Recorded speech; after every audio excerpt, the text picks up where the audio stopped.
Donc, on est déjà, merci beaucoup d'être présent avec nous. On a besoin d'être relayé, on a besoin d'être entendu partout. Je suis Anne-Sarah Cartudo, présidente de l'association, directrice de l'association Droit Pluriel. Nous, on est une association qui travaille depuis des années sur l'accès aux droits pour tous et notamment pour les personnes en situation de handicap. Et on s'est associé aujourd'hui avec la lutte menée par Handi Social et la LDH qui a rejoint également la démarche. Alors, je vous fais une rapide introduction pour vous dire qu'on a conscience que c'est aujourd'hui jour de déconfinement, que tout le monde est très occupé par ça, mais qu'on est quand même dans le sujet parce que nous, on vous parle de 12 millions de personnes qui, aujourd'hui comme hier, ne sont pas déconfinées. Donc, Handi Social a mené une action pour dénoncer cette situation.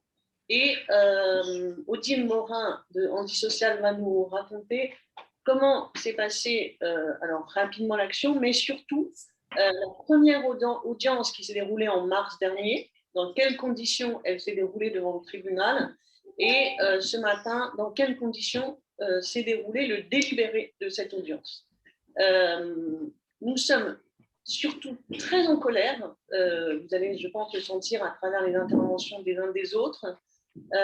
Donc, je vais rapidement donner la parole à Odile Morin de Handi Social.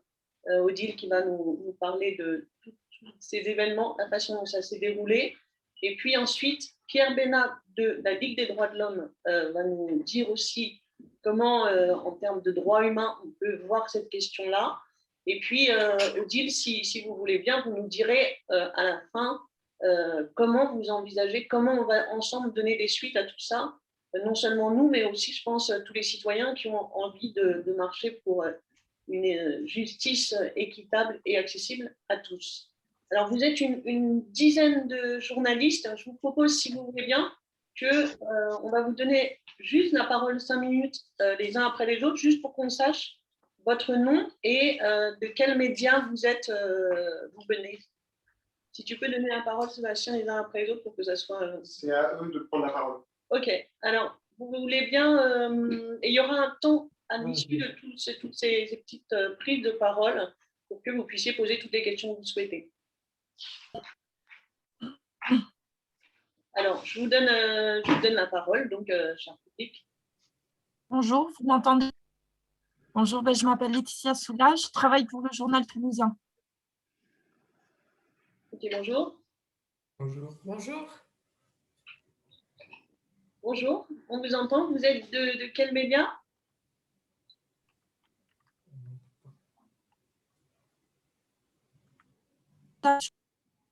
Oui, bonjour, vous êtes de quel média?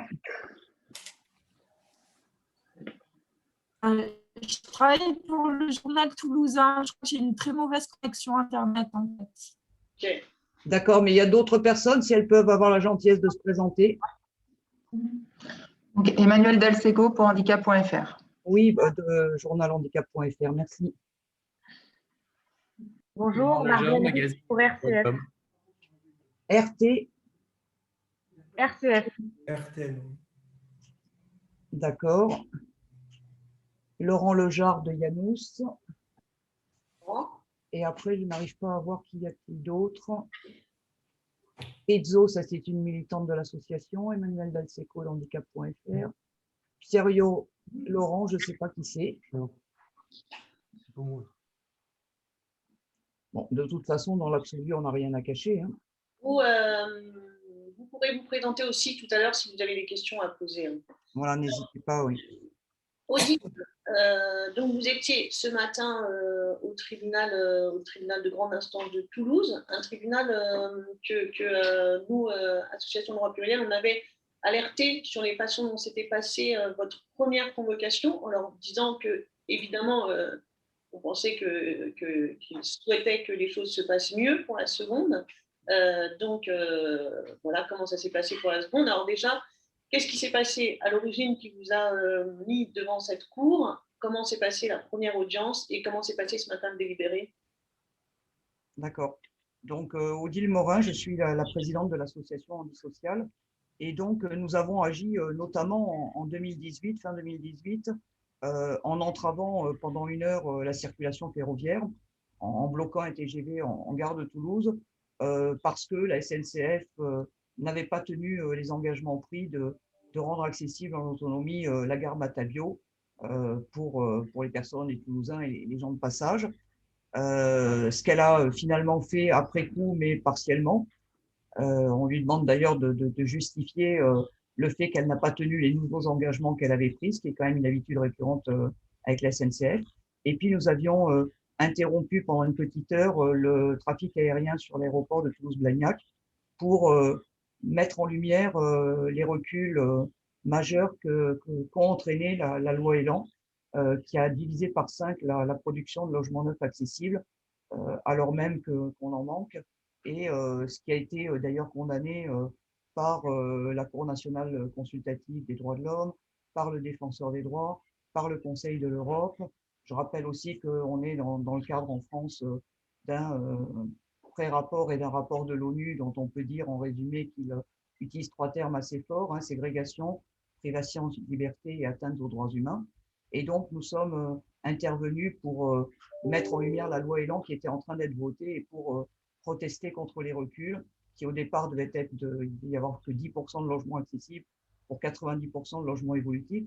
Je rappelle que c'est pas, c'est basé sur le raisonnement qu'il faut construire des logements accessibles uniquement pour les personnes handicapées ou les personnes âgées, en niant à ces personnes tout droit à une vie sociale et une vie citoyenne. Parce que si tous les logements ne sont pas accessibles, cela veut dire que de fait, on ne peut pas rendre visite à nos amis, à nos parents, à nos proches, à nos collègues de travail, et qu'on est privé de toute vie sociale et citoyenne, puisque c'est la même problématique avec les ERP et la voirie. Et donc, on a fait ça, c'était une action totalement non violente, hein, totalement pacifique. Il y a d'ailleurs une photo qui avait fait un peu le tour d'Europe avec une gendarmette hilar sur les pistes d'aéroport. On a agi en prenant toutes les précautions en matière de sécurité, puisqu'on avait averti les renseignements territoriaux qui ont pu faire stopper la circulation aérienne le temps qu'on reste un petit moment sur les pistes.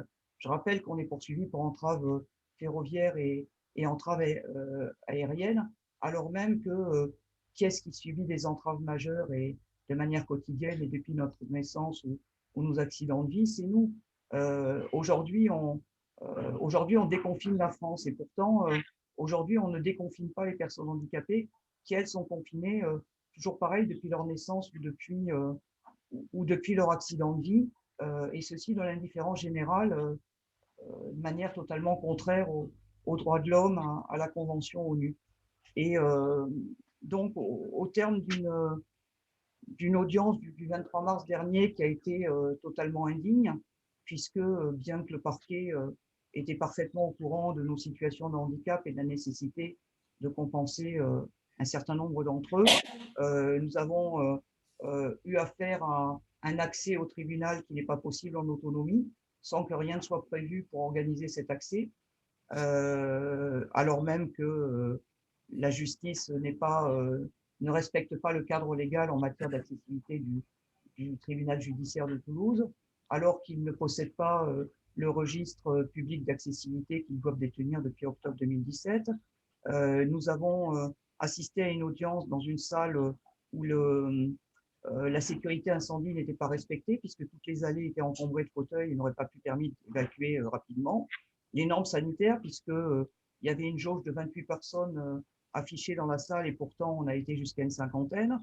Il y a eu des tentatives d'empêcher la presse, alors que le procès était public et le public de les empêcher d'assister à l'audience. Et il a fallu que nos avocats viennent filmer les policiers pour que 5 journalistes seulement puissent pénétrer dans la salle d'audience. Il y avait l'absence d'interprète pour notre camarade qui a des difficultés d'élocution, donc c'était bien mentionné dans le dossier d'accusation. Il y avait l'absence d'accessibilité des documents, tant le dossier d'accusation que les convocations par huissier pour notre camarade qui est déficiente visuelle. Il y avait une absence d'accessibilité auditive, c'est-à-dire que moi, qui ai des difficultés auditives, ben, je n'ai pas compris les 3/4 de ce qui s'est dit, puisque je n'entendais pas bien les règles sanitaires. Il y a notre camarade Bédria qui n'a donc pas pu s'exprimer et qui, malgré tout, vient d'être condamné voilà, au terme d'un procès totalement inéquitable, en contravention avec toutes les règles de droit. Voilà. voilà, et sur le fond, reconnaître que qu'effectivement, nous n'avions pas respecté la loi, on peut mettre ça en balance. Il y a une question de proportionnalité hein, qui se posait aux magistrats. La question de savoir si ce que nous avions fait, au regard de ce que nous dénoncions, était proportionnel. Et des vies confinées, parce que ce sont des vies confinées, des vies sacrifiées, des morts, parce qu'il y a des morts parmi nous tous les jours dans le monde du handicap, des suicides directs, des suicides évités, d'un non-accès à la citoyenneté, des non-accès aux droits fondamentaux, de la maltraitance. Et malgré tout, c'est nous qui sommes condamnés. Alors, en ce qui me concerne, je prends 6 mois avec sursis. Mes autres camarades, 2 mois, sauf pour Sophie qui n'avait participé qu'à l'action avec la SNCF. Moi, ce que j'ai envie de dire, c'est que la justice a été sourde et aveugle. C'est-à-dire que la justice toulousaine a été victime du syndrome de Usher, qui est un grave handicap qui affecte à la fois l'audition et la vue, ce qu'on appelle la surdicécité. Il y a des moyens de compensation qui existent pour permettre aux personnes qui ont ces déficiences de participer à la vie en société. Et pourtant, aujourd'hui, c'est ce qu'on refuse à beaucoup d'entre nous et c'est ce qu'on nous a refusé à l'occasion de cette audience, puisqu'elle s'est déroulée exactement dans les mêmes conditions que l'audience du 23 mars, c'est-à-dire toujours un accès impossible en autonomie, toujours l'absence d'interprète, toujours l'absence de micro, toujours l'absence de sécurité, incendie, toujours absence de respect des normes sanitaires, toujours absence d'interprète, de documents accessibles, d'audition. Enfin voilà, ça a été, je crois, la meilleure illustration de la légitimité de notre combat. Et donc, nous faisons appel, bien évidemment, des décisions civiles et pénales. Moi, Est-ce que les personnes peuvent couper leur micro, surtout celles qui toussent, s'il vous plaît? Je reprends la parole, Odile? Oui, allez-y, je vous en prie. Nous, en tant qu'association, en fait, on ne comprend pas aujourd'hui, nous ne comprenons pas le message de la justice. C'est-à-dire que la justice, elle condamne ces 15 personnes parce qu'elles n'ont pas respecté la loi. Et la justice ne respecte pas la loi. Donc moi, je voudrais savoir si ceux qui ont ainsi enfreint les textes au sein du tribunal, au sein de la justice, vont être également condamnés, puisqu'il faut condamner tout le monde ou il faut condamner personne. Mais il y en a quelque chose qui nous semble un peu paradoxal de juger dans des conditions illégales des personnes pour leur reprocher leur comportement illégal. Il y a quelque chose de complètement invraisemblable. Donc merci à vous, Odile Morin, et puis merci aux 15 personnes qui ont fait ça, parce que vous avez pris des risques pour vos personnes, physiquement, moralement, je sais que c'est difficile, financièrement, je sais que vous encaissez aussi. Merci à vous, parce que vous ne parlez pas de 15 personnes. Nous, à l'association Droit Pluriel, on a une permanence juridique qui reçoit tous les jours, c'est une permanence juridique accessible, donc elle peut être saisie par écrit, par téléphone, en langue des signes, pour toutes les personnes qui n'ont pas accès à la justice.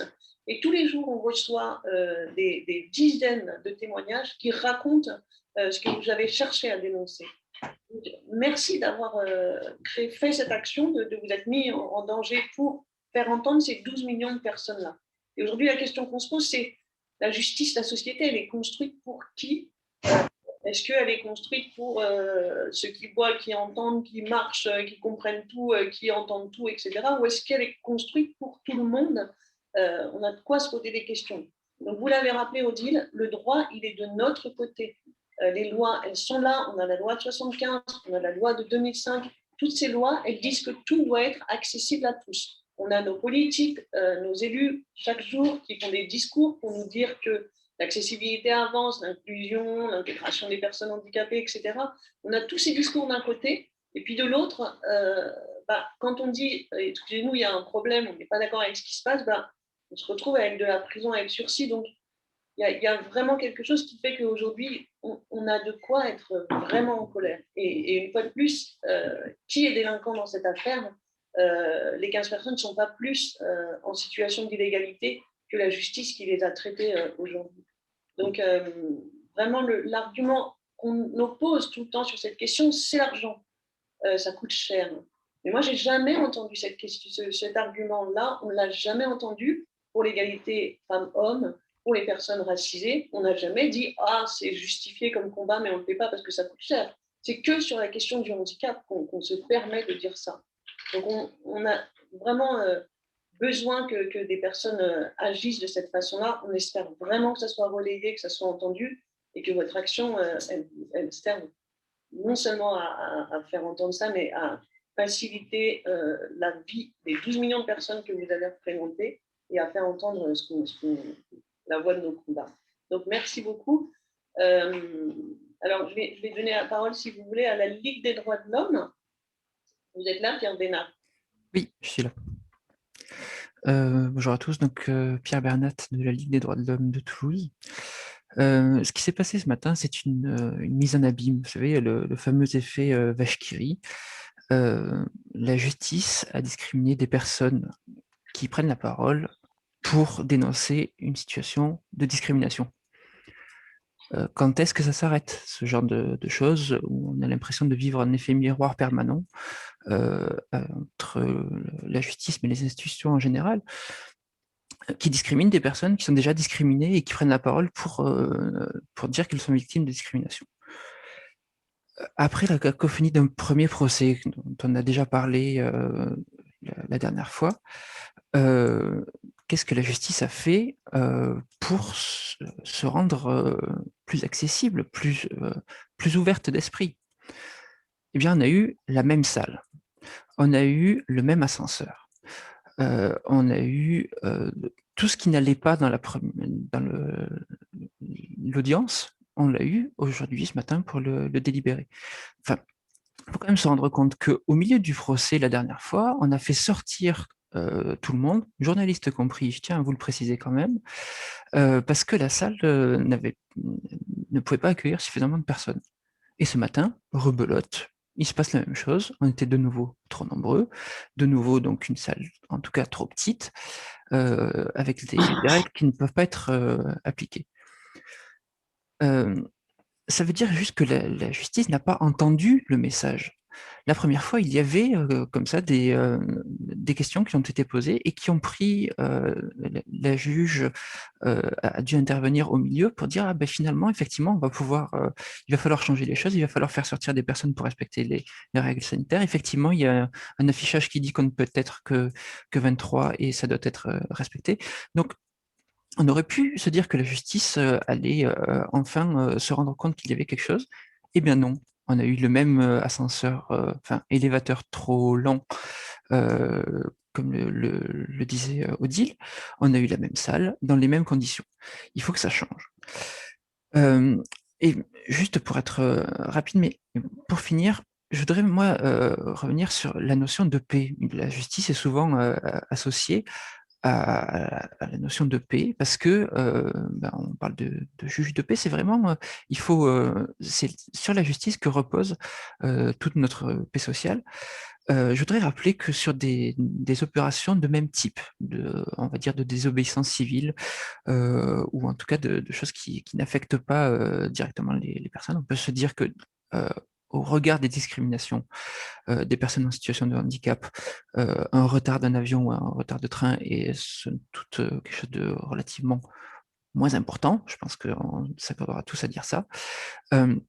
C'est la même chose qui s'était passé avec les décrocheurs de portraits. Souvenez-vous, il y a pas mal de procès en cours. Les décrocheurs de portraits, en général, sont condamnés pour leur action. On dit que c'est illégal, mais ils sont dispensés de peine.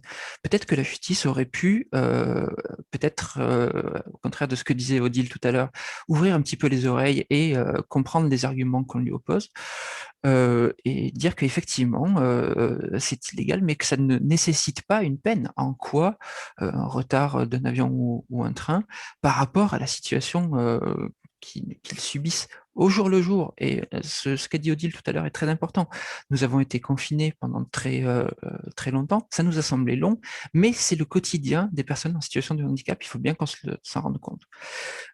Et donc, je parlais des décrocheurs de portraits, la plupart sont dispensés de peine. C'est bien que la justice reconnaît une liberté d'expression, il faudrait que cette liberté d'expression, elle soit donnée à tout le monde et dans tous les cas. Merci. Merci beaucoup. Donc, voilà, une fois encore, je crois qu'il faut vraiment insister là-dessus, c'est que cette affaire, elle raconte le quotidien des 12 millions de personnes dont on parle.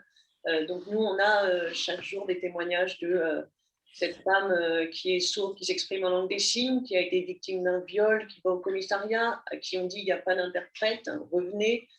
On a des personnes en fauteuil qui sont jugées au tribunal dans des couloirs. Parfois, on a vu aussi dans un taxi.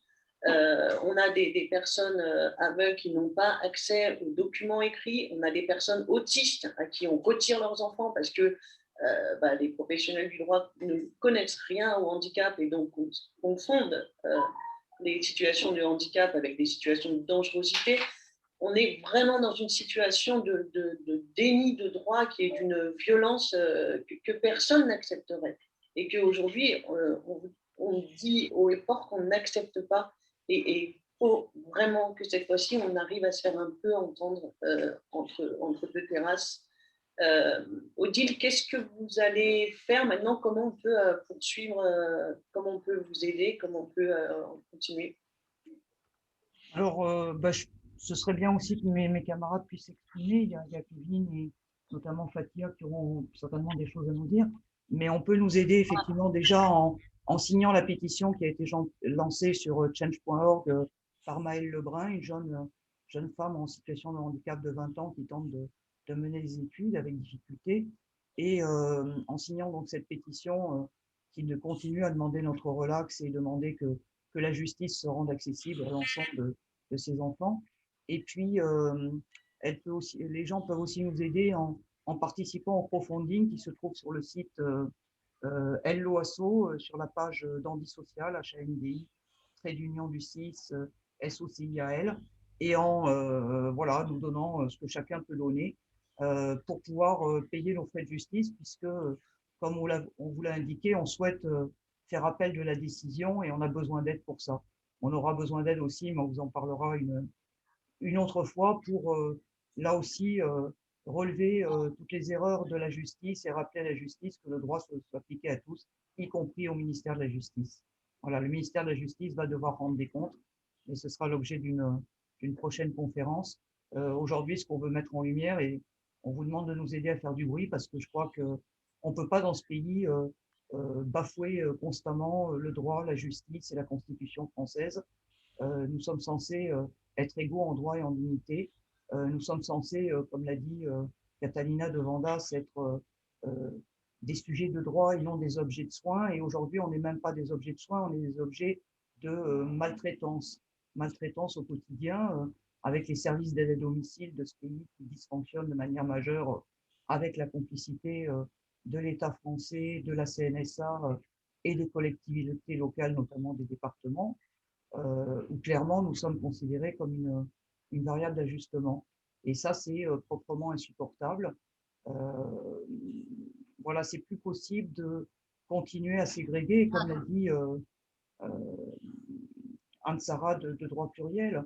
On ne peut pas avoir reconnu qu'en France, il n'est pas normal de ne pas traiter de manière égale les hommes et les femmes, qu'il n'est pas légal de ne pas d'avoir des comportements inadéquats avec les personnes racisées, hein, de pratiquer le racisme, l'antisémitisme, l'homophobie aussi est condamnée. Il est temps que le validisme, le capacitisme et toutes les discriminations qu'il entraîne soient condamnées dans ce pays.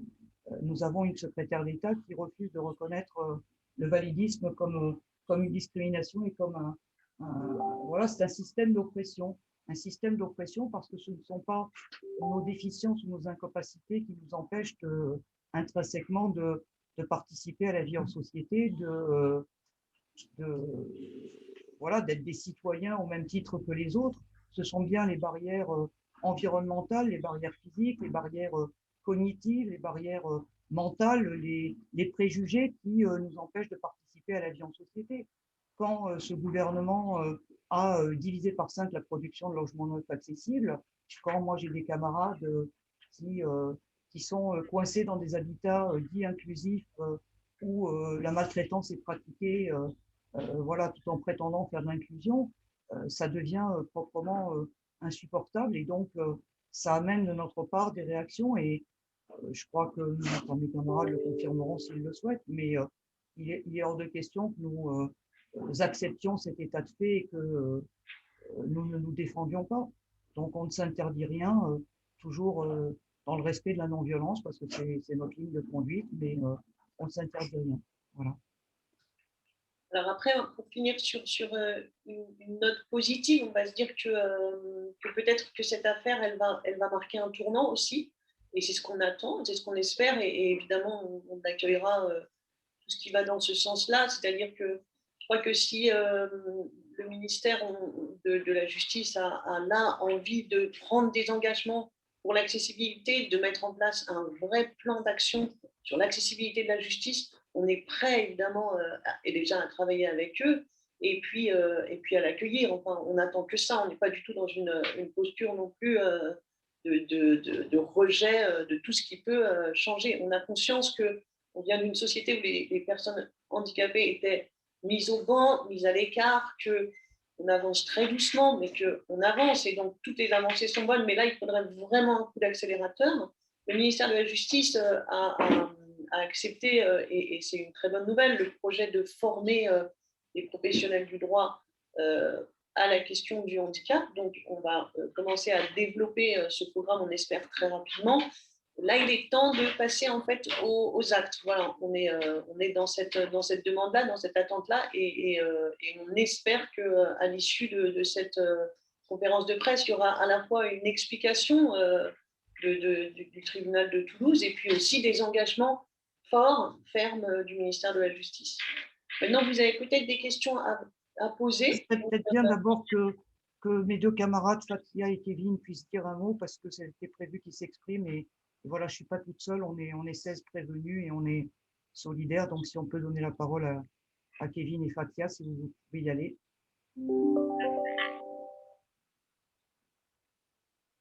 Allez-y, les copains. Bonjour. Vas-y, on t'écoute, Fatia. Là, vous m'entendez? Alors, du coup, moi, c'est Fatia, je fais partie des 16 prévenus, donc je suis malvoyante. Dans mon cas, on parle de cécité légale. Cécité légale, c'est à partir du moment où on voit moins de 0,5 sur 10 à au moins un des deux yeux et qu'on est aussi malvoyant de l'autre œil, ce qui est mon cas. Donc, j'ai très mal vécu le procès déjà du 23 mars, qui a été très lourd, éprouvant, humiliant. Dans mon cas, comme on le précisait tout à l'heure, Odile, aucun des documents donc, était transcrit en format audible. Nous avions donc un document où étaient tous les chefs d'accusation de plus de 900 pages, qui était en format PDF, sur lequel figuraient des photos, et rien de tout cela m'a été décrit, retranscrit, ou même presque lu par il n'y a que nos avocats après derrière qui ont pu un peu me le lire, mais ils ne sont pas là pour me le lire systématiquement. Donc, je n'ai pas eu accès, en tout cas, à ce dossier, comme peuvent y avoir accès n'importe quel autre citoyen. De là, je n'ai pas eu non plus accès à la lecture de ma convocation que j'ai reçue par voie d'huissier. Alors que, du coup, malgré tout cela, le procès, nous y sommes allés, nous y étions. Cela demande une organisation complètement différente quand on est en situation de handicap. Ça demande de venir en transport adapté. On est venu en transport adapté. Et ce procès, après l'avoir mal vécu, je me suis posé beaucoup de questions en me disant, mais pourquoi absolument maintenir ce procès pendant cette crise sanitaire? On était à 3 jours auparavant, le ministère de la Santé s'exprimait en conférence de presse avec le Premier ministre où il parlait de départements qui étaient en train de reconfiner et il se posait la question pour la Haute-Garonne. Donc, on a été vraiment convoqués dans une période où il n'y avait vraiment, à mon avis, aucune urgence à nous convoquer, nous. Et ce que je voulais quand même préciser, c'est que dans ma situation, lors de ce procès, je n'ai pas pu respecter les 1 mètre de distance.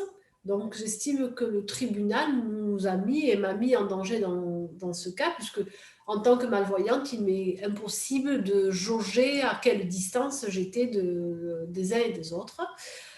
Et encore rebelote, aujourd'hui, on a vécu ce délibéré dans exactement les mêmes conditions, la même salle, tout a été vraiment fait de la même manière. Donc, vraiment, une justice qui ne nous a pas du tout écoutés. Et je voulais préciser quand même que dans mon cas, la justice était au courant à plusieurs reprises. D'abord, il y a eu le PV de la gendarmerie qui date dans ma situation du 11 janvier 2019, où était stipulé clairement que j'étais malvoyante, que le gendarme a dû, très gentiment, parce que l'audition libre s'est très bien passée, d'ailleurs avec tous mes copains, l'ensemble des auditions libres se sont très bien passées. Nous avons des comptes rendus on va dire positifs, non, mais qui ne stipulaient aucune agressivité, aucun refus d'obtempérer de notre part.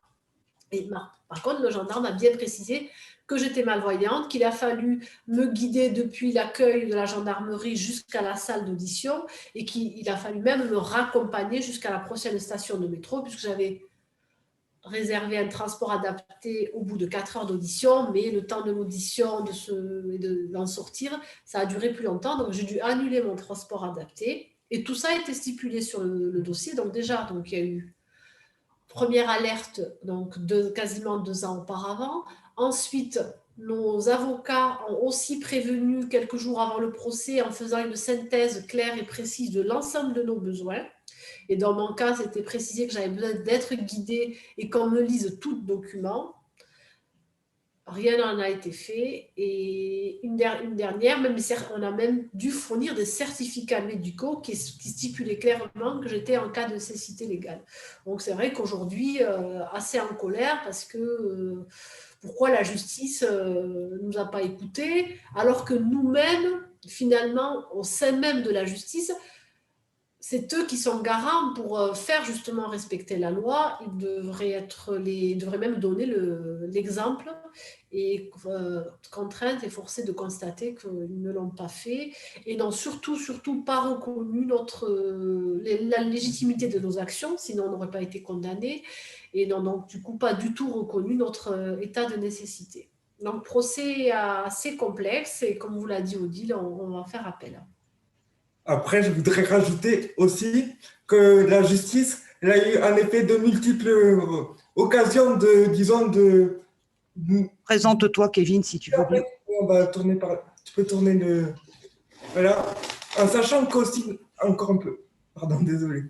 En sachant aussi que nos avocats, lors du procès, ont quand même fait passer une question de prioritaire de constitutionnalité, ont fait aussi passer des nullités qui ont été toutes rejetées et que il faut savoir aussi que le jour du procès, l'audience s'est finie à 22h.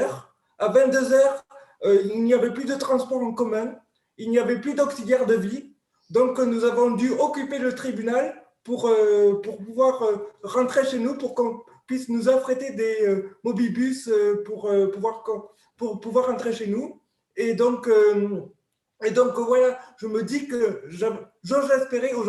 j'espérais vraiment aujourd'hui que la justice ait pris conscience de nos difficultés, parce que franchement, on l'a prise à partie le 23 pour lui expliquer toutes nos difficultés. Et aujourd'hui, ce que je me rends compte avec ce lourd verdict, c'est qu'en quelque sorte, leur seul objectif, c'était de nous juger, de nous condamner. Et coûte que coûte, disons, en quelque sorte, on se trouvait face, pas des êtres humains, on se trouvait face à des machines, en fait. Et en quelque sorte, qu'on soit là ou qu'on ne soit pas là, voilà, ça aurait été pareil. Donc, voilà, moi, je suis vraiment scandalisé de ce verdict, en sachant qu'en plus, je suis étudiant en droit. Moi, franchement, je ne fais pas du droit pour avoir affaire à ce genre de résultats. Je fais du droit pour défendre les droits. Et aujourd'hui, malheureusement, on a tenté de nous clouer le bec. Et voilà. Et malheureusement, ça n'a fait que renforcer ma détermination à continuer le combat, en fait, et à militer. Et voilà, et on ne s'arrêtera pas là. Puis juste une précision, typiquement aujourd'hui, on nous a convoqués à 9h30. Dans la plupart des personnes qui étaient convoquées, certaines, ça a été très compliqué de se rendre à 9h30 parce qu'il y a besoin d'avoir des auxiliaires de vie pour s'aider à s'habiller, se doucher, se préparer tout simplement. Et ça, pareil, ils n'en ont pas tenu compte. Pourtant, au dernier procès, on a fini à 22 heures et ça a bien été souligné du fait que certains, mais le fait qu'on finisse aussi tard et que ça ne soit pas prévu, il n'y a pas d'auxiliaire pour derrière, après, les aider à se déshabiller, se doucher et se mettre au lit. Donc là, pareil, ils n'en ont pas tenu compte puisqu'ils auraient pu très bien faire nous convoquer à 14 heures comme c'était initialement prévu. Non, mais ce n'est pas grave, ils l'ont reporté, même salle et en plus très tôt le matin. Ils n'ont pas su tirer les leçons du passé, en fait. Et la question, c'est un peu de savoir si c'est à la justice de s'adapter aux êtres humains ou au contraire aux êtres humains de s'adapter avec toute la violence et toute la contrainte que ça peut constituer à la justice. Après, j'ai ma réponse, mais bon, en quelque sorte, c'est peut-être pas la même réponse qu'à la justice, malheureusement. Alors, on va peut-être vous donner la parole maintenant à vous, côté journaliste. Est-ce que vous avez des questions? Oui, moi, allez-y. J'en aurais une. Donc, pour le journal toulousain, quel est le délibéré exact pour les 16 prévenus?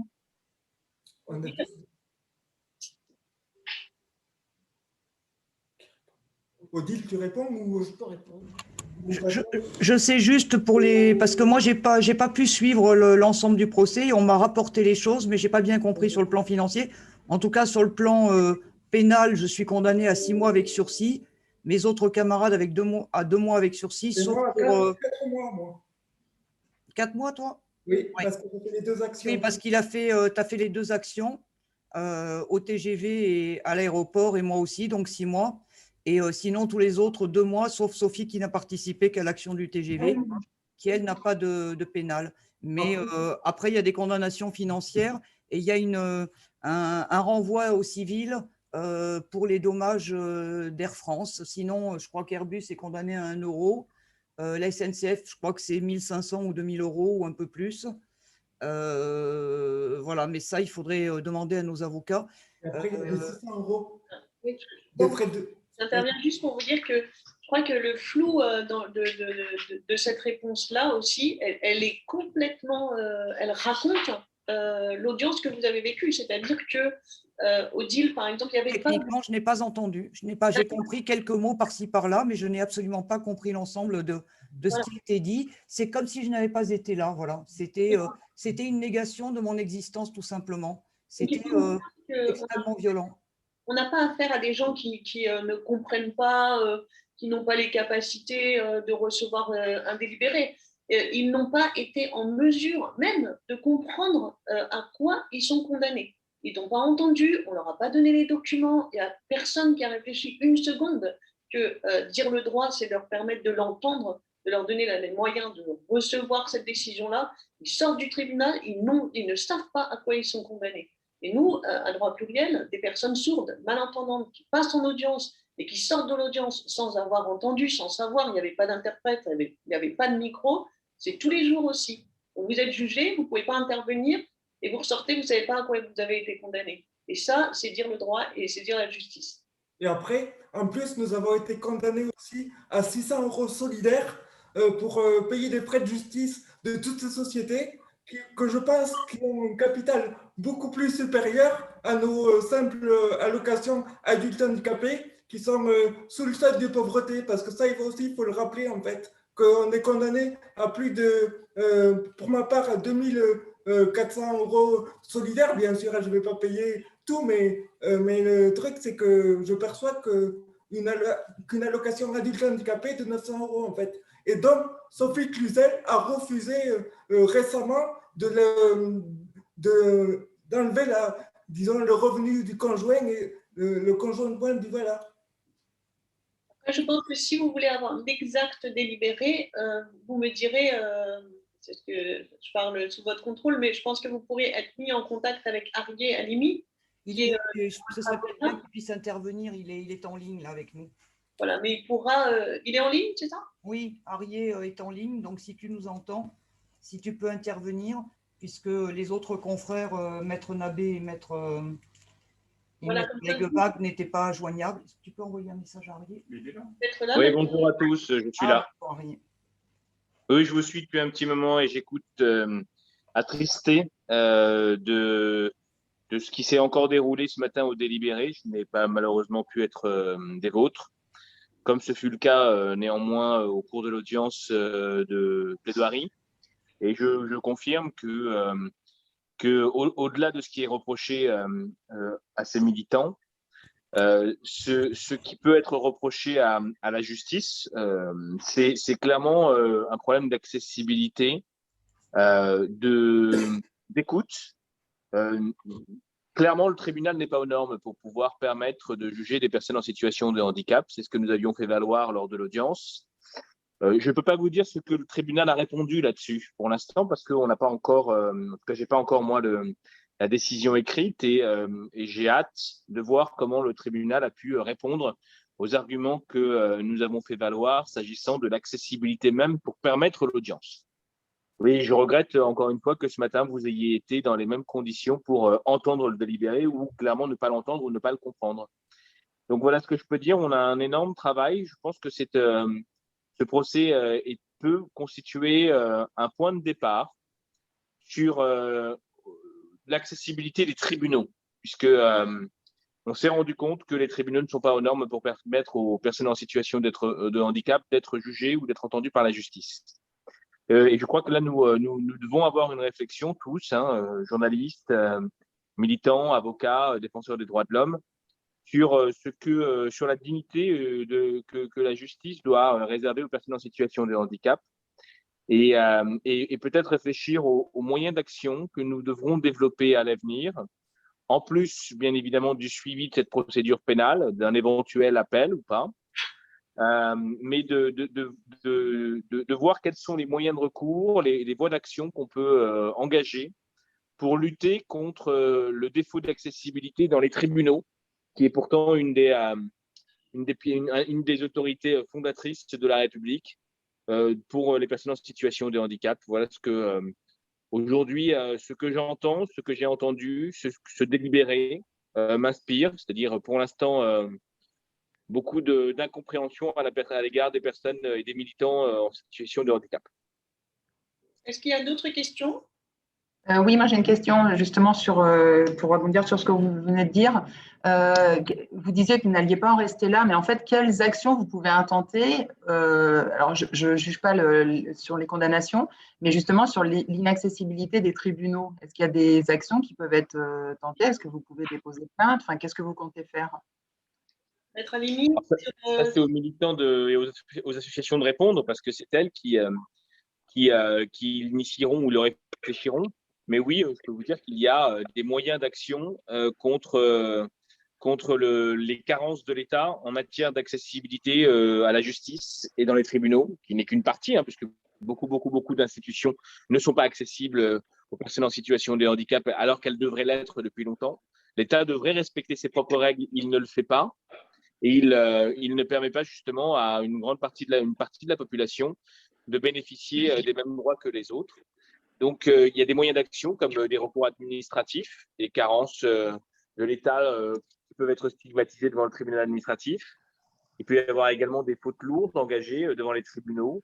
Donc, il y a beaucoup de choses à faire, mais tout ça doit être réfléchi par les associations et les militants. Et Odile et Anne-Sara, vous comptez aller dans ce sens-là ou pas? On va prendre le temps de l'examen posé de ces questions-là, parce que je crois qu'il est important qu'on puisse dénoncer les choses. Mais aujourd'hui, ce qu'on voulait déjà dénoncer, c'était les conditions de cette audience qui sont une répétition concertée, consciente, voulue, qui est quand même extrêmement grave, au-delà des poursuites qu'on va souhaiter engager. Mais comme je vous l'ai dit, ça va être dans un deuxième temps, on communiquera sur la manière dont on va réagir formellement. Je pense qu'on va essayer de faire un communiqué demain ou après-demain et puis revenir là-dessus. Déjà, ce qui doit être et ce qui peut être et doit être dénoncé, c'est le mépris de la justice toulousaine à l'égard des prévenus, le mépris, le classement dans une sous-catégorie, une position qui est clairement et qui s'affirme comme discriminatoire, comme oppressive, et qui assume effectivement cette position-là et qui persiste. C'est-à-dire qu'on ne peut plus du tout aujourd'hui parler d'erreur. on pouvait à la limite considérer que le 23 mars, on a eu affaire, comme l'ont dit certains, à une jeune magistrate peu habituée à plaider devant le tribunal correctionnel. On peut effectivement entendre humainement qu'il y ait des magistrats qui, bien que la loi y oblige, n'aient pas été formés aux questions de handicap et à la prise en compte des handicaps. Je rappelle aussi que je suis autiste Asperger et que j'ai donc un mode de fonctionnement cognitif qui est particulier aussi, hein, et qui fait que, en général, la méthode frontale avec moi n'est pas une méthode préconisée, en tout cas par les sciences neurodéveloppementales, c'est ce qu'on peut dire déjà aussi. Je rappelle qu'il y a là-dessus des rapports, hein, qui de la Haute Autorité de Santé, hein, qui disent comment on doit… il est clairement dit quand même dans la loi, dans tous les textes nationaux, internationaux, que c'est à la société de s'adapter aux personnes en situation de handicap. On a aujourd'hui des ministres, un président de la République qui a clamé sa volonté de faire de la question du handicap une priorité et qui aujourd'hui ne sont pas capables de prononcer un seul mot sur le handicap sans parler d'inclusion, tout en organisant clairement notre exclusion et de manière assumée et consciente. Aujourd'hui, ce n'est plus une erreur, c'est une faute lourde. Donc effectivement, on va réfléchir à tous les moyens d'action et je le répète, on va avoir besoin de soutien financier et on invite toutes les personnes discriminées de ce pays, elles sont nombreuses, à faire de la question de la lutte contre le validisme une question centrale. C'est le nouveau combat je vais dire, c'est Rosa Parks, c'est le droit. Vous voyez, nous, on est dans la deuxième partie du bus, à l'arrière, on est des Noirs, on est des Arabes, on est des homosexuels, on est des Juifs, on est des personnes discriminées.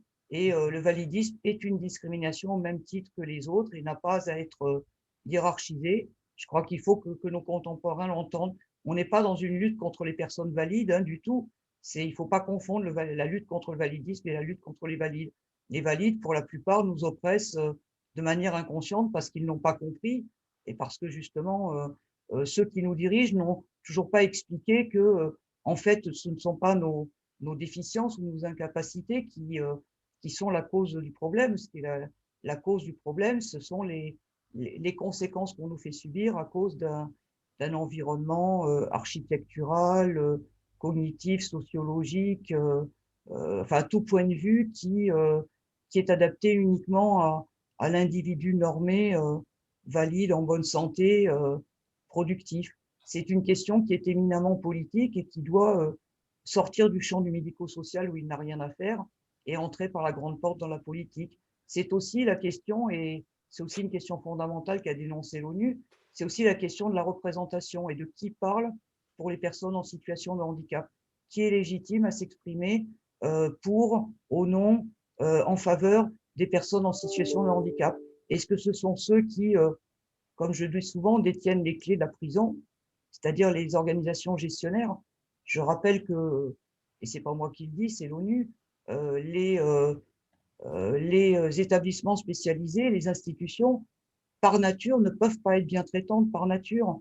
Ce sont des lieux de privation de liberté qui n'ont aucune raison légitime d'exister. Elles n'existent que parce que le système refuse de s'adapter à nos besoins, parce qu'on nous refuse aujourd'hui un pays accessible et des budgets de vie autonome avec des services de proximité comme ça existe dans d'autres pays. C'est-à-dire qu'il y a des pays qui ont démontré qu'il était tout à fait possible d'être réellement inclusif et de ne pas en faire un discours politique pour masquer les carences d'un État qui en plus est répressif.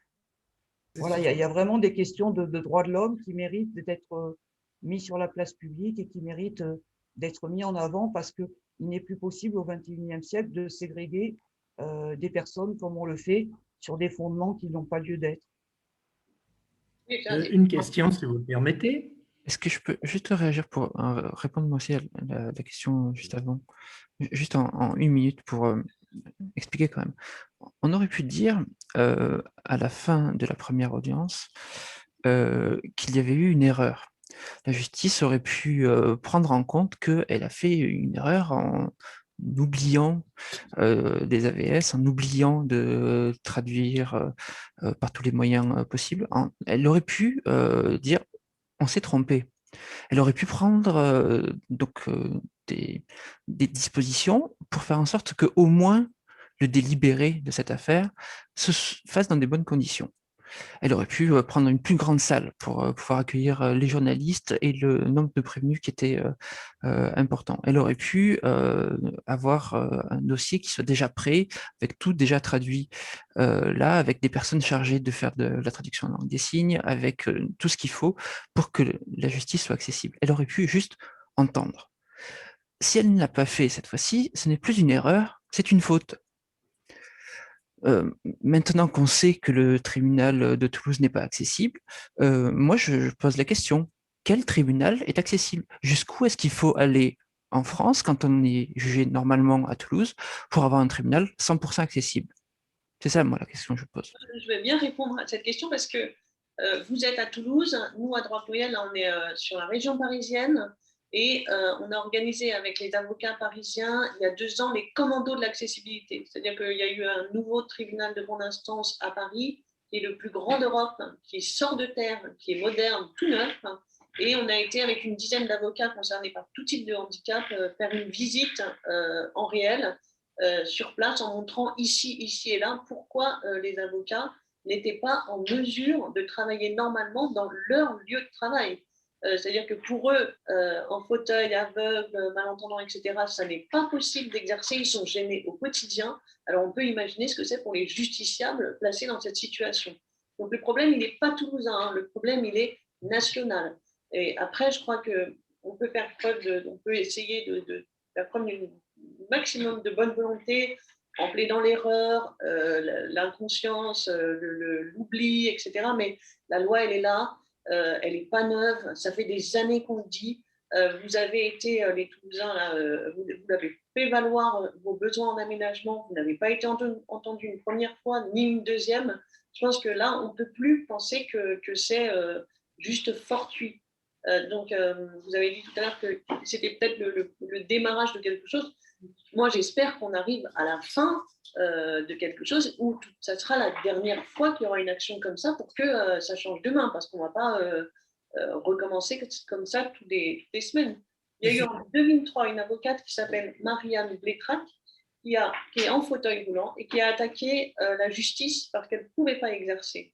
En 2003, on lui a répondu « Le handicap est de votre fait, il n'est pas du fait de la justice, vous n'avez donc rien à nous reprocher. » Donc, qu'est-ce que ça veut dire? Que c'est à la personne en fauteuil roulant de construire avec du ciment la rampe d'accès, c'est aux personnes sourdes de venir et de construire des micros sur place.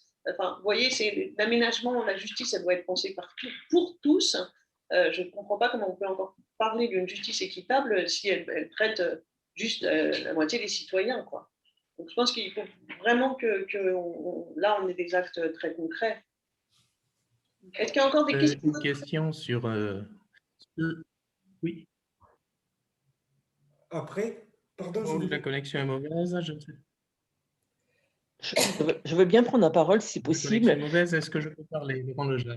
Je suis Nelly Septi, je l'ai marqué dans le chat. Je suis présidente de l'association Oreille et Vie à Lorient.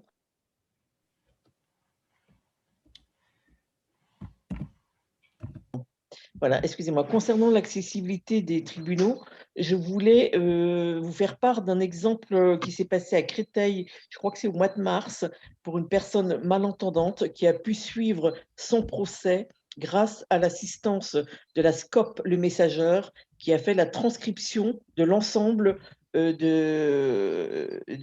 débat. Donc, si c'est possible sur un tribunal, pour moi, ça doit s'appliquer sur le plan national. Donc là, vous avez peut-être un moyen de saisir justement la justice en disant qu'à tel endroit, ça s'est produit. Donc, je pense que Sarah connaît la SCOP, le messageur, donc elle pourra avoir éventuellement les références de ce procès-là. Par ailleurs, moi, je pense qu'il faut aussi attaquer la Cour européenne, enfin leur faire part en tout cas de ce qui s'est passé, la Cour européenne des droits de l'homme, parce que la France a déjà été pointée sur son manque de respect vis-à-vis des personnes en situation de handicap. Et là, clairement, moi, je suis choquée de voir qu'à 22 heures, on vous laisse sans auxiliaire de vie, sans moyen de transport pour rentrer. C'est inentendable. C'est inentendable, ça. On va donner la parole, si vous voulez bien, à Laurent Lejar, qui la réclame depuis un petit moment. Oui, effectivement. Bonjour à tous. Une question qui sera davantage politique. Il me semble que cette condamnation collective est la première infligée à des militants handicapés sur des actions, des manifestations, des actions publiques. Comment vous inscrivez, comment vous comprenez cette condamnation collective dans le climat politique actuel, dans les tensions, dans les luttes, dans l'odyssée? Est-ce que je peux répondre un peu sur cette question? Moi, je trouve que ce verdict, disons, il nous met véritablement en danger parce qu'en quelque sorte, c'est la porte ouverte. C'est la porte ouverte à dire, ah tiens, voilà, on occulte totalement notre légitimité au niveau du combat et en quelque sorte, on dit, voilà, moi, quand j'avais l'espoir avec ce procès de me faire connaître aussi ma condition dans laquelle je vis au quotidien. Et pour moi, je suis victime aussi. Et malheureusement, dans ce verdict, malheureusement, en étant condamné, j'ai l'impression que la justice, elle a dit, ah ben non, il n'est pas victime. Voilà, vous pouvez casser les fauteuils dans les soutes des avions, vous pouvez interdire l'accès aux toilettes dans les trains. Voilà, c'est pas grave, continuez, c'est voilà. Est-ce qu'il y a d'autres questions? Laurent, tu veux peut-être poursuivre?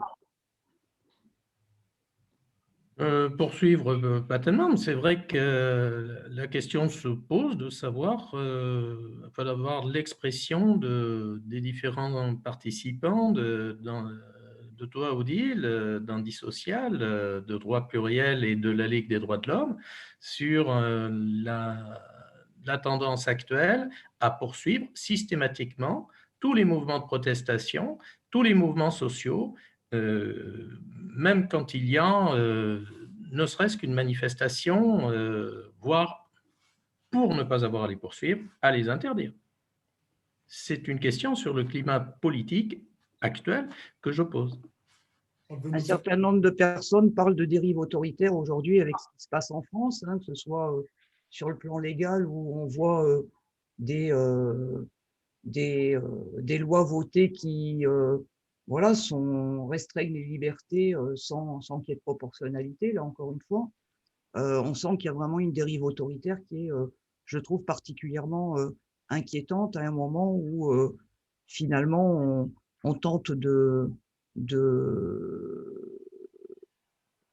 d'empêcher le débat et de le porter sur des sujets qui n'ont strictement rien à voir. Hein, enfin, il y a le jeu de l'extrême droite, et je rappelle quand même que l'extrême droite, dans les années 30, a conduit au régime nazi, a conduit à un régime qui, je le rappelle, a condamné à mort pas seulement les juifs dans les chambres à gaz, mais a condamné à mort aussi les personnes âgées et handicapées dans les hôpitaux psychiatriques et dans les hôpitaux de campagne, les a condamnés à la mort de faim. C'est aujourd'hui quelque chose de reconnu.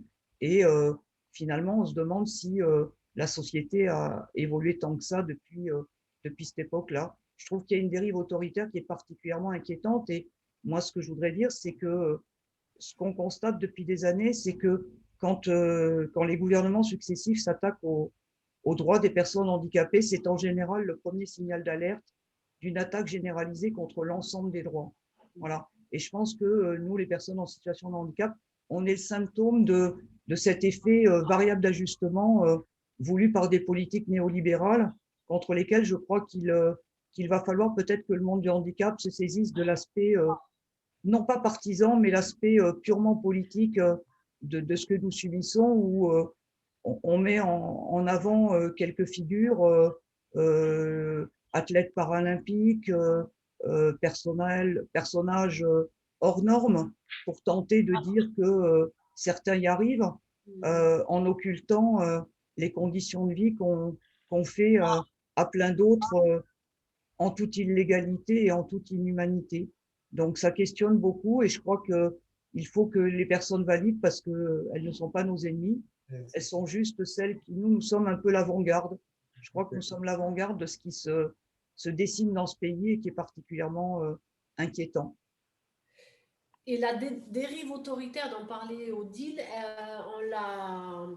aujourd'hui, ça a été vraiment l'exemple flagrant, puisque au-delà de la condamnation, quelles que soient les condamnations d'ailleurs, que ce soit les 6 mois de sursis d'Odile, les 4 mois de Kevin ou les 2 mois pour toutes les autres personnes, excepté Sophie, qui, elle, a eu l'amende de 750 €, toutes ces condamnations ont été assujetties à une mise à l'épreuve de 5 ans. Donc, vraiment, il y a cette volonté de nous faire taire. On nous demande pendant 5 ans d'être sages, d'être de bons petits soldats.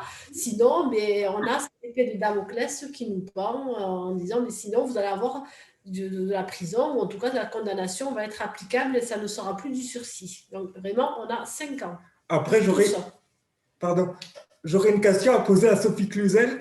Comment fait-on pour se faire entendre dans ce pays si on ne fait pas ce genre d'action? Parce qu'il faut quand même rappeler que nous avons tenté plusieurs procédés et que malheureusement, aujourd'hui, nous ne sommes pas entendus. Et que si nous menons ce genre d'action militante, c'est parce que nous n'avons plus d'autre choix. Nous sommes en survie, en fait. Nous vivons dans ce pays, les personnes en situation de handicap sont en survie, en fait. Et c'est plus acceptable. Merci beaucoup à tout le monde. De toute façon, nous militants engagés dans cette action, on reste en contact et puis on reste aussi à l'écoute de toutes vos questions et toutes vos sollicitations. On a besoin d'être relayés dans les médias et on a besoin aussi qu'il y ait une prise en charge collective en fait des frais de cette affaire, parce que une fois encore on a 15 personnes qui se défendent au nom non seulement des 12 millions de personnes handicapées, mais aussi de l'ensemble de la population, parce que tant qu'on est dans un système où on peut marcher comme ça sur des droits d'une population, personne n'est à l'abri. Donc se battre pour l'égalité des droits, c'est pas se battre pour une poignée de personnes, c'est vraiment se battre pour la collectivité, je crois. Odile, est-ce qu'on vous laisse le mot de la fin, à vous au nom de Handisocial? Encore une fois, merci pour votre action et vous nous dites le mot de la fin peut-être. On n'a pas eu le temps de complètement se concerter avec mes camarades, donc on va prendre le temps d'analyser la situation, de voir quels sont nos moyens d'action sur le plan juridique, sur le plan médiatique, pour faire que d'autres ne vivent pas ce que nous avons vécu, que d'autres ne soient pas victimes de la violence de l'institution qui est pourtant censée nous protéger. Et voilà, il y a pas mal d'arguments. Il faut savoir aussi dans quel contexte on évolue. On évolue dans un contexte où il y a eu une loi en 1975 qui a proclamé l'accessibilité. Cette loi n'a jamais vu les textes d'application réglementaire nécessaires pour être complètement appliqués. Il y a eu quelques textes, mais insuffisamment. Il y a eu une nouvelle loi en 2005 qui a promis le droit à l'accessibilité partout. Il y avait une notion très importante qui était la notion de la continuité de la chaîne de déplacement. Et puis, il y a eu un droit à compensation qui, normalement, ne souffrait pas de réserve. La seule, il devait y rester un reste à charge qui ne soit pas supérieur à 10% de nos ressources. Le texte réglementaire n'est jamais sorti. La loi de 2005 qui donnait un délai de 10 ans pour se mettre en conformité, pour être accessible pour le neuf immédiatement et 10 ans pour ce qui était existant, ce qui était tout à fait raisonnable avec des possibilités de dérogation. Donc, c'était quelque chose d'équilibré. Malgré tout, ça n'a pas été respecté. Et au lieu de passer aux sanctions, ce qui était prévu par la loi de 2005, le gouvernement Hollande a prétendu, de manière un peu ironique, enjamber l'échéance d'accessibilité. Alors, c'est assez ironique pour nous avec nos roulettes. Et donc, il a produit l'ordonnance accessibilité en 2014, qui a donné, grosso modo, 9 mois de plus aux collectivités et aux responsables d'établissements recevant du public pour se rendre accessibles. Et aujourd'hui, nous sommes à 3 ans de l'échéance et nous savons déjà, parce que nous savions déjà aussi il y a 6 ans, que cette échéance ne sera pas tenue. Et donc, on va bientôt voir se ramener la gueule enfarinée, excusez-moi du terme, les autorités nous expliquer que finalement, c'était trop compliqué, que c'était pas possible, qu'ils sont pleins de bonne volonté, qu'ils sont compatissants par rapport à nous, mais que malgré tout, ils nous condamnent pour nous faire taire, et malgré tout, ils ne respectent pas les obligations qu'ils ont. On peut, comme l'ont dit un certain nombre d'intervenants, s'interroger sur la légitimité d'un système juridique qui n'est pas en capacité et qui n'a pas la volonté de respecter les propres règles qu'il est censé mettre en application. Donc, en tout cas, ce qui est évident, c'est que, en ce qui me concerne, je n'obtempérerai pas. Ne serait-ce que pour une raison toute simple, c'est parce que, et là je vais me cacher derrière mon handicap, mais à juste titre, si ces gens-là étaient un petit peu formés sur le handicap, ils sauraient que convaincre un Asperger de ne pas avoir un sens aigu de la justice et de l'éthique, c'est quelque chose d'impossible, et que donc ils m'auront sur leur route, et je continuerai toujours de manière non violente, mais de manière déterminée, à faire valoir mes droits et ceux de mes congénères. Voilà. Merci beaucoup. En tout cas, on l'aura compris, l'égalité des droits, elle ne demande pas une nouvelle loi, elle ne demande pas de nouveaux textes, elle demande une action, des actions fortes, et donc on attend une réponse aussi des pouvoirs publics. Beaucoup à tout le monde, et puis on reste à votre disposition sur le communiqué de presse qui a été transmis, il y a les coordonnées de tout le monde, donc n'hésitez pas, on reste à votre disposition, bien évidemment. Merci et bonne fin de journée. Merci. Au revoir. Au revoir. Et nous, on est prêts à travailler avec tous ceux qui voudront travailler avec nous. Voilà, à condition que ce soit avec nous et pas contre nous. Au revoir, Odile. Merci, au revoir.